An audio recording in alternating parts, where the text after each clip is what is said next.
7º ano, tudo bem com vocês? Bom, nós estamos aqui para mais uma aula de religião, ética e filosofia. Bom, antes de começarmos o nosso conteúdo, eu queria trazer para vocês aqui algumas dicas que possivelmente vocês já estejam utilizando-as, mas que são importantes relembrar para esse momento de estudos remotos ou estudos em casa, ok? Então vem comigo aqui no quadro. Olha só, a primeira dica que eu quero trazer para vocês é que vocês criem um hábito rotineiro de estudos. Isso significa dizer que vocês precisam ter horários fixos. Esquece aquela coisa de, vou estudar quando der vontade. Não vai funcionar. Estabelece horários fixos no teu dia, aquele melhor horário que você está mais disposto, está mais com energia para que os seus estudos eles produzam, ok? Então, crie rotineiramente esses horários fixos para estudar. A segunda dica que eu quero dar a vocês é um espaço adequado. O que isso significa dizer? Significa dizer que aqui vocês têm que eliminar todas as distrações possíveis. A cama, a geladeira, a televisão. Então é importante que nesse ambiente você esteja concentrado, focado nos seus estudos e que você tenha a certeza de que nada vai atrapalhar você ou interrompê-lo nesse momento específico que você já estabeleceu anteriormente. A terceira coisa que eu quero indicar e dar como dica a vocês é isso aqui, uma tarefa difícil, eu sei, mas nós conseguimos. Proibido celular. Se você não estiver vendo esse vídeo e os outros através do celular, é importante que você coloque ele no silencioso e esqueça ele na última gaveta do seu guarda-roupa, para que você não tenha que parar para olhar um WhatsApp, ver uma postagem no Instagram ou em qualquer outra rede social e isso acabe prejudicando esse processo de aprendizado à distância.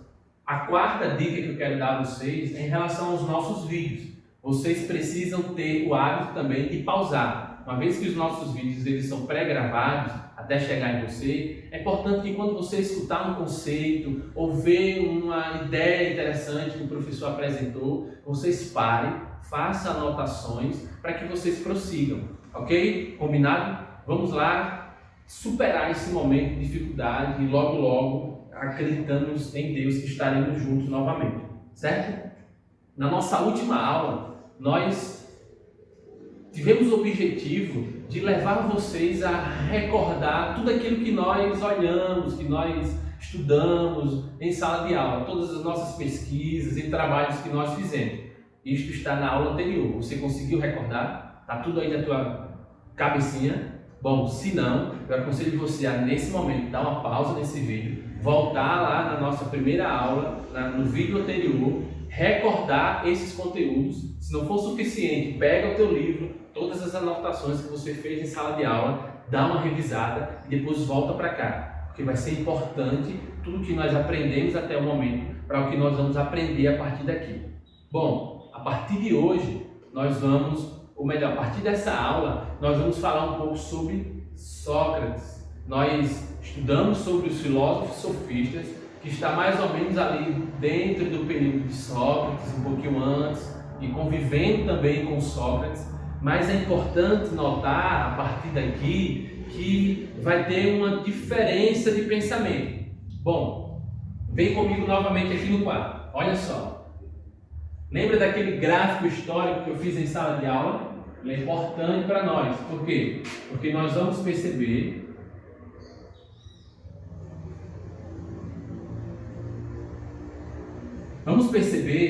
que há um momento histórico, localizado no tempo e no espaço, em que costumeiramente as pessoas apresentam como o surgimento da filosofia. Antes desse período, como já falei para vocês também, adotava-se uma outra maneira de pensar, sobretudo pensando ali no contexto da Grécia Antiga, que é onde surgiu a filosofia. A partir desse momento, do século VII ou VI aproximadamente, nós vamos ter o início da filosofia com aqueles filósofos que nós chamamos de filósofos pré-socráticos. Olha só, Sócrates. Por que pré-socráticos? Porque são filósofos que existiram antes de Sócrates. Então daí já temos uma ideia da importância desse filósofo Sócrates. ele marca um período na filosofia. Filósofos que pensaram de uma maneira antes de Sócrates e depois de Sócrates. Pois bem, nós estamos aqui nesse ponto agora dos nossos estudos, mas também dentro desse contexto aqui de Sócrates, tinha um outro grupo de filósofos, que é aqueles filósofos chamados filósofos sofistas, que estavam preocupados somente em convencer as pessoas a partir do bom falar, a partir daquele método que nós trabalhamos da retórica, de tecer e falar palavras bonitas. Bom, o propósito dele não era descobrir uma verdade absoluta, um conhecimento verdadeiro. Independente disso, eles queriam convencer o seu público. E daí eles treinavam os jovens para isso. Sócrates, ele não concordava muito com essa pegada de não se preocupar com o conhecimento verdadeiro e não se preocupar em passar para as pessoas essa verdade. Mas Sócrates conviveu com esses filósofos. Bom, para nós continuarmos aqui o nosso estudo, faz o seguinte: para um pouquinho aí, pega todo o teu material, traz aí livro, caderno, rascunho, canetas, bota tudo aí na mesa, porque vai ser importante para vocês fazerem anotações. Falar em anotações, lembra daquilo que sempre chama a atenção de vocês. Não esqueçam de anotar. A filosofia, assim como toda outra área do conhecimento, trabalha muito com conceitos. E é importante esses conceitos, não tem para onde ir. Precisamos saber dele para poder desenvolvermos o nosso pensamento. Abre o teu livro lá na página 418 a 420, que é onde vai estar esse conteúdo. E vem aqui comigo para a gente avançar um pouquinho mais. Bom, nós estamos falando sobre quem? Sócrates, muito bem. Estamos falando sobre Sócrates. Já posicionamos ele no tempo, na Grécia Antiga, certo? E agora nós precisamos saber quem foi Sócrates. Se ele é um personagem importante dentro da filosofia, nós precisamos saber quem foi Sócrates. Bom, a primeira coisa que eu tenho para dizer para vocês é que Sócrates ele foi um homem muito admirado pelas pessoas que o cercavam, que conversavam com ele. Por quê? Porque ele buscava conhecer a juventude. Ele se relacionava muito bem com os jovens, escutava os pensamentos dele e tentava ajudá-los a desenvolver conhecimentos. Também ele dialogava com todas as pessoas. Sócrates era admirado porque ele escutava todas as pessoas. Ele não adotava aquela postura de não deixar o outro falar e querer falar sozinho. Lembra das nossas aulas? Quando nós estamos falando, compartilhar com os nossos colegas o nosso conhecimento. Bom, Sócrates fazia isso com todas as pessoas, jovens, crianças, adultos, velhos, homens, mulheres. Pois bem, por isso ele era admirado. Ele também era admirado por zelar pela felicidade das pessoas. Lembra dos sofistas?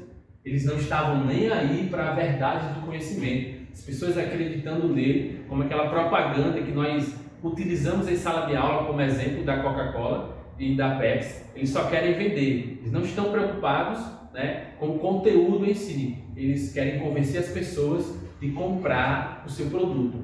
Bom, Sócrates não. Sócrates estava preocupado em encontrar um conhecimento verdadeiro, algo sólido, que pudesse trazer às pessoas felicidade ou sentido para viver. Uma outra coisa pelo qual Sócrates era admirado é por zelar pelo bom relacionamento de todos. Como eu já falei, ele se relacionava com todas as pessoas sem nenhum problema. Por esse motivo, ele era um filósofo muito admirado. Mas, pense comigo, você já viveu uma situação em que alguém foi criticado por falar a verdade? Bom, se eu for citar aqui exemplos de cristãos que foram perseguidos por causa da verdade, são muitos. Mas, voltando aqui para a nossa aula, você já viu uma situação como essa? Alguém que por buscar a verdade ou tentar falar coisas boas foi perseguido ou foi criticado? Para um pouquinho, conversa com alguém aí que está perto de você, dá uma pausa no vídeo, pergunta ao teu pai, à tua mãe, ou ao teu avô, pensa um pouquinho sobre essa situação. Pensou? Bem, Sócrates, ele foi criticado e até morto por causa dos seus conhecimentos, por causa dos seus ensinos. Apesar de ser admirado por um grupo de pessoas, ele foi duramente criticado por outro grupo. É tanto que ele recebeu, por causa da sua postura de conhecimento filosófico, ele recebeu uma pena de morte e morreu. Há uma curiosidade que é importante nós falarmos quando tratamos sobre Sócrates. Apesar de ser admirado, de ser um importante filósofo na história da filosofia, marcando épocas e pensamentos, Sócrates ele não tem nada escrito. Ele não escreveu nenhuma obra, ele não colocou no papel aquilo que ele pensava. A pessoa responsável por desenvolver e apresentar às pessoas o seu conhecimento depois da sua morte foi Platão, um de seus discípulos, que aprendeu também com Sócrates. Ele escreve vários textos falando sobre este filósofo. Pois bem, mas em que se dá ou em que se resume o pensamento de Sócrates? Bom, Sócrates ele é um filósofo importante dentro desse processo da filosofia porque ele desenvolveu um método chamado de método socrático. Até o momento não se tinha um método para se alcançar a verdade. O que tínhamos eram os filósofos pré-socráticos ou naturalistas que buscavam esse conhecimento nas coisas e no próprio mundo. Mas não havia algo assim organizado, passo a passo, que pudesse oferecer às pessoas um método capaz de alcançar esse conhecimento verdadeiro. Sócrates criou esse método, e esse método se chama maiêutica. Bom, para a gente continuar o nosso estudo dentro do pensamento de Sócrates, eu quero convidar você a assistir a nossa realidade aumentada, que vai nos oferecer um pequeno vídeo resumindo que método é esse que foi criado por Sócrates. Eu vou passar para vocês aqui, mas se vocês preferirem, vocês podem ir lá no livro de vocês, com os recursos que vocês já têm, e acessar essa realidade aumentada para que vocês possam ter acesso a esse vídeo, ok?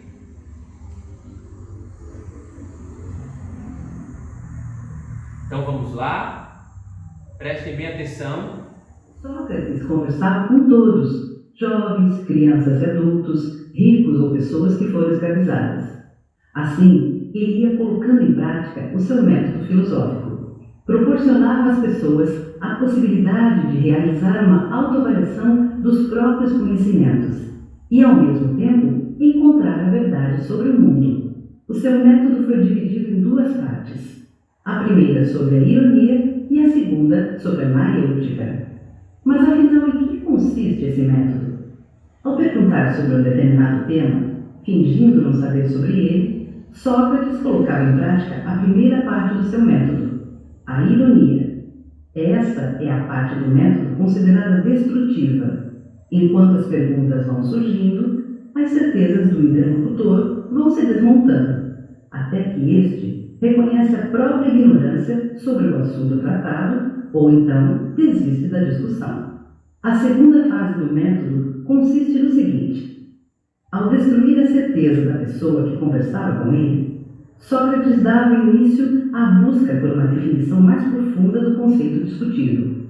E essa busca acontece dentro da própria pessoa. É como se ela saísse de dentro de cada um. Essa fase do método é chamada de maiêutica.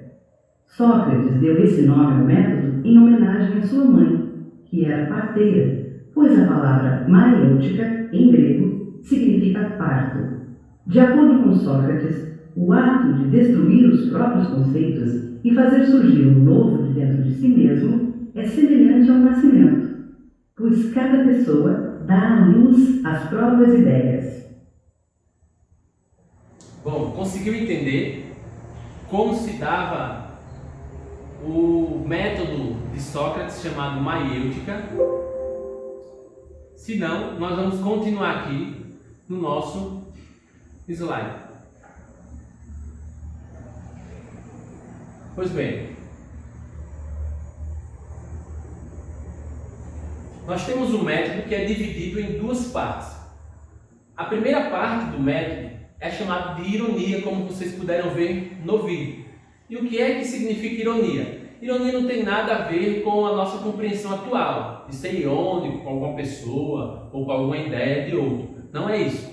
o que se quer dizer com ironia, o que Sócrates queria dizer com ironia, era que a partir desse primeiro passo do método, o indivíduo ele deveria fingir não conhecer o tema debatido.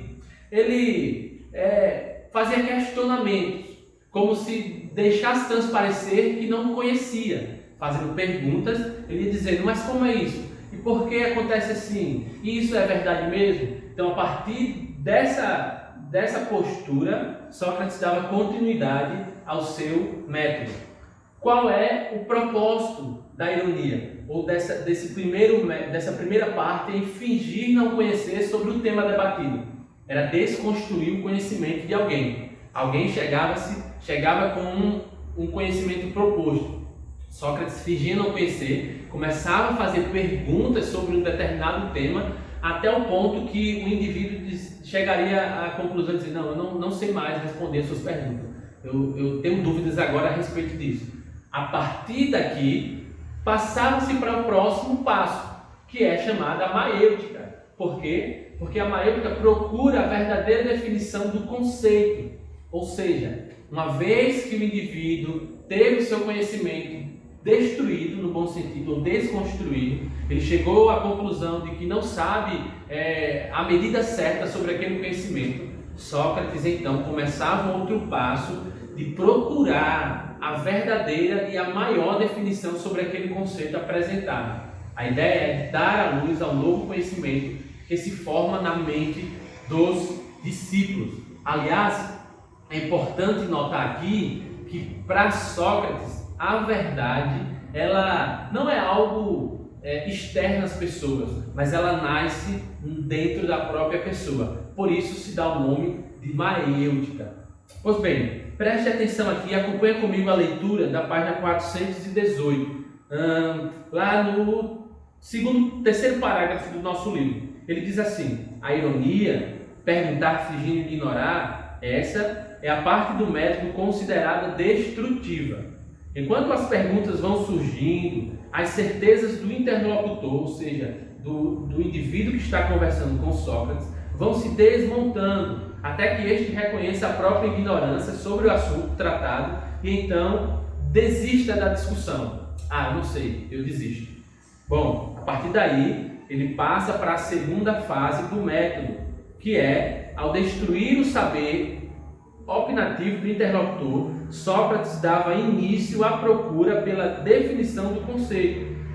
Essa busca acontece dentro da própria pessoa. É como se as ideias saíssem de dentro de cada um. Para Sócrates, portanto, a verdade está dentro de cada uma pessoa. Mas acompanhe aqui comigo um exemplo que também tem no seu livro, na próxima página, aí, 419, desse método de Sócrates. Nós temos aqui um pequeno texto que está dividido, a primeira parte, como se dá a ironia, e a segunda parte, como se dá a maêutica. A primeira parte, portanto, Sócrates pergunta ao interlocutor, ao jovem, o que é o bem? O jovem responde, o bem é aquilo que é bom. Sócrates, portanto, ele rebate, mas aquilo que é bom para você é bom para mim também? O jovem diz, não, creio que não. Então Sócrates diz, então bem não é aquilo que é bom? Aí o jovem nesse ponto ele diz, estou confuso, desisto do argumento. Aí Sócrates vai para o outro passo, que é a maêutica, que é aquele passo em que visa definir o conceito de maneira mais clara e mais inteligente. Então Sócrates diz, se o bem não é aquilo que é bom, então bem é aquilo que é mal? Não, certamente que não, diz o jovem. Eu não disse isso. Eu não quis falar sobre isso. Sócrates diz, então, o que é o bem? E a partir daí o jovem, bom, o bem é tudo aquilo que é o oposto àquilo que é mal. E esse bem, bom, talvez não para Sócrates, mas esse bem, esse sumo bem, ele encontra-se em Deus. Nós achamos em Deus. Bom, anota aí, faz essa anotação da palavra maêutica, porque é importante. E há aqui uma curiosidade que foi apresentada também na nossa realidade aumentada. Porque Sócrates deu esse nome ao seu método? Porque ele tensionou fazer uma homenagem à sua mãe, que era parteira. E maêutica, em grego, significa exatamente a arte da parteira, significa dar à luz, porque o propósito do método de Sócrates era exatamente esse, dar à luz a um conhecimento maior, mais verdadeiro, um conhecimento que oferecesse às pessoas um sentido maior do que aquele que até o momento eles tinham acesso. Bom, qual é a diferença então de Sócrates para os sofistas que nós estudamos nas aulas anteriores? A diferença entre as abordagens dos sofistas e a de Sócrates, eles tinham o mesmo pensamento ou suas abordagens filosóficas eram diferentes? Pausa aí o vídeo, pensa um pouquinho sobre isso, por isso que eu falei para vocês recapitular todo o conteúdo anterior. Pensou? Trouxe à memória as ideias do sofista? Então vamos aqui adiante. Uma comparação aqui nesse quadro dessas duas ideias. Bom, enquanto os sofistas eles só estavam preocupados com o conhecimento e não com a verdade do conhecimento, ele só estava preocupado com o convencimento e não com a verdade do conhecimento. Sócrates estava preocupado em alcançar um conhecimento verdadeiro. Enquanto os sofistas, ou para os sofistas, a verdade é relativa, e por isso ele nem se importava com isso, porque cada um pode ter a sua própria verdade, só para Sócrates, a verdade encontra-se dentro de cada pessoa e pode ser alcançada, sobretudo, para ele, a partir do seu método. A preocupação dos sofistas era somente com a retórica, falar bonito, assim como eu estou tentando aqui nesse vídeo, para poder chamar a atenção de vocês. Para Sócrates, a preocupação dele era com a vida em sociedade, era com a política, com a sociedade, com a ética. A propósito, no nosso próximo bimestre nós vamos falar sobre ética, e aí vai ser um assunto muito bom, porque nós vamos pensar sobre várias coisas do nosso cotidiano. Mas aí vocês acabam percebendo que há sim uma diferença de pensamentos entre os filósofos sofistas e Sócrates. Um detalhe, os sofistas, como nós falamos, eles recebiam, eles cobravam para transmitir o conhecimento, como os professores recebem hoje para ensinar. Sócrates não. Sócrates oferecia o conhecimento sem cobrar nada. Ele estava preocupado mais com a transmissão desse conhecimento verdadeiro. Bom, vocês devem ter assistido Chaves já, né? Coloquei aqui só para chamar a atenção de vocês para essa expressão de Sócrates. Olha só o que ele diz nessa frase: só sei que nada sei. Estranho, né? Por isso que eu coloquei ali a cara do Kiko espantado. Será mesmo que Sócrates, que era um filósofo, ele não sabia de nada? Será que realmente ele está querendo dizer para nós que ele não tinha nenhum conhecimento? Lógico que não, né, gente? O que é que Sócrates quer dizer com isso? Sócrates reconhece humildemente quão imenso é o conhecimento do mundo e por isso não pode conhecer tudo. O que Sócrates está dizendo é que, como homem, ele é pequeno demais para alcançar esse conhecimento vasto e grande que há no mundo e, portanto, ele reconhece a sua incapacidade para isso. Aliás, conhecimento verdadeiro, isso aqui é importante, ele não pode ser acessado através de um método. Um método, ele pode nos oferecer sim caminhos para conhecimentos naturais que nós temos, mas o conhecimento verdadeiro acerca do mundo, da sua existência, da morte, da vida e de tudo que nós experimentamos aqui, ele não é algo que nós alcançamos sozinhos. Ele é uma dádiva de Deus para nós e, portanto, se quisermos alcançar esse conhecimento verdadeiro, nós precisamos de Deus. Precisamos que Deus revele isso para nós. E Ele revelou. Como isso? Como é que eu posso ter acesso a esse conhecimento verdadeiro? A revelação de Deus, a história verdadeira a respeito das coisas, encontra-se na Bíblia. Se você não quiser ser enganado, descobrir esse conhecimento verdadeiro, você precisa ir para a Bíblia e buscar isso lá. Bom, nós temos um bom exemplo aqui. Sócrates disse: eu não consigo alcançar isso tudo, só sei que nada sei. O salmista, no Salmo 139, ele vai dizer que esse conhecimento a respeito de Deus e das coisas de Deus, ele é imenso demais, é profundo demais, de maneira que ele não pode atingir. É por isso que ele diz: sonda-me, ó Deus, e vê se há no meu coração algum caminho mau e me guia pelo caminho da justiça. Bom, mas a outra frase do Sócrates, que é interessante nós conhecermos. Essa frase é: conhece-te a ti mesmo. E o que Sócrates estava querendo dizer com isso? O ser humano, antes de querer conhecer a natureza, o mundo ou ensinar uma verdade, deve conhecer a si mesmo. Será que isso é verdade?